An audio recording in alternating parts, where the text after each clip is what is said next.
qui nous suit depuis la Turquie. Bonjour plutôt.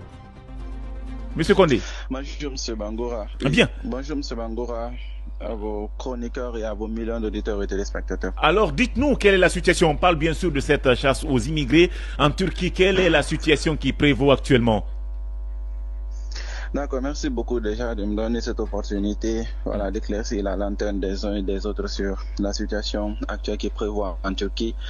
Et ces derniers moments, avec les nouvelles dispositions prises par les autorités turques sur la chasse et le nettoyage, disons, un peu du pays par rapport aux personnes en situation irrégulière, qui n'a pas commencé ces derniers jours, mais malheureusement, nous constatons que cette disposition s'est accrue et les agents de sécurité engagés pour cela ne le font pas forcément dans le respect des droits de l'homme. Nous savons que la Turquie, c'est un pays libre et souverain, bien sûr, comme la Guinée, mais quelle que soit sa liberté d'adopter et de faire appliquer des dispositions, bien sûr, qui lui permettent de maintenir la sécurité de sa population. Cela doit être dans le respect des droits de l'homme. Donc, depuis la semaine dernière, en tant que président du CGV avec le bureau, nous avons attiré l'attention du département du ministère des Affaires étrangères sous couvert de notre ambassade pour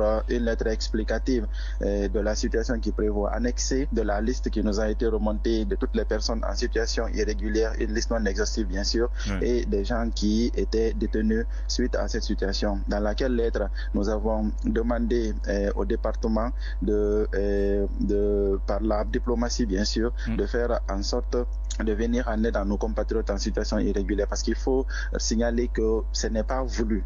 Il y a malheureusement dans cette dernière disposition, les Turcs, ils n'acceptent vraiment plus de donner les titres de séjour à ceux qui viennent avec un visa, par exemple, qui ne soit pas forcément un visa étudiant. Et il faut savoir que la Turquie a beaucoup à offrir, il n'y a pas que les études là-bas, donc il y a certains qui viennent pour d'autres objectifs et malheureusement, ils sont confrontés à ces problèmes. Et même pour ceux qui ont la chance d'avoir un titre de séjour par le passé, qui ne sont pas étudiants, ils n'ont plus le droit de renouveler leur séjour. Ça fait en sorte que le nombre de personnes en situation irrégulière accroît. Donc nous avons attiré l'attention de nos autorités diplomatiques aussi, malheureusement avec ce que nous avons tous vécu le jeudi par l'arrestation de M. Amadou Toupé Bari, marié père de 3 enfants, que nous déplorons beaucoup parce que pendant son arrestation, nous avons vu clairement qu'il était violenté par les agents, chose qui est inacceptable et inadmissible en 2023 dans un pays qui se croit pays en voie de développement, ou disons au pays développé dans le respect des droits de l'homme. Donc nous avons pris cette vidéo et on a remonté ça auprès de nos autorités diplomatiques et aussi au département pour que des actions appropriées soient faites. J'ai juste le plaisir de vous dire que à cela, l'ambassade a bien fait une note verbale et a utilisé cette vidéo comme scellé pour aller à l'attention, disons, des autorités turques pour des fins d'explication afin que ce genre de pratiques ne se reproduisent. Bien. Alors justement, Khalil, je ne sais pas à date, est-ce que à part Toupé, il y a aussi d'autres Guinéens qui sont interpellés? Oui, est-ce qu'il y a d'autres Guinéens qui sont interpellés? Est-ce qu'au-delà de l'affaire de vidéo que vous dénoncez, est-ce qu'il y a d'autres dispositions prises par les autorités actuelles pour essayer un peu de soulager la souffrance de nos compatriotes de ce côté? Bien sûr, je voulais déjà, comme je dis à l'entame, c'est une situation qui est élargie à l'ensemble des étrangers qui se trouvent en Turquie. Cela ne justifie pas la violence dans les arrestations.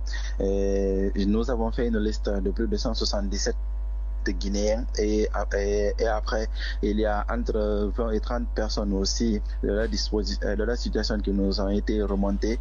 Donc je peux juste vous dire en matière de personnes en situation irrégulière, nous en comptons entre 300 et 400 et parmi ces gens il y a plus de 50 ou entre 50 et 80 qui sont détenus et il y a toutes ces informations bien sûr qui sont remontées au niveau de nos autorités diplomatiques et comme c'est une situation élargie, il y a toutes les ambassades qui se sont mis en synergie pour la défense des intérêts des communautés africaines en Turquie. Parce qu'il faut rappeler que la Turquie est engagée avec l'Afrique par des accords de coopération. Nous savons qu'il y a beaucoup de Turcs chez nous aujourd'hui et qui sont engagés dans des intérêts économiques.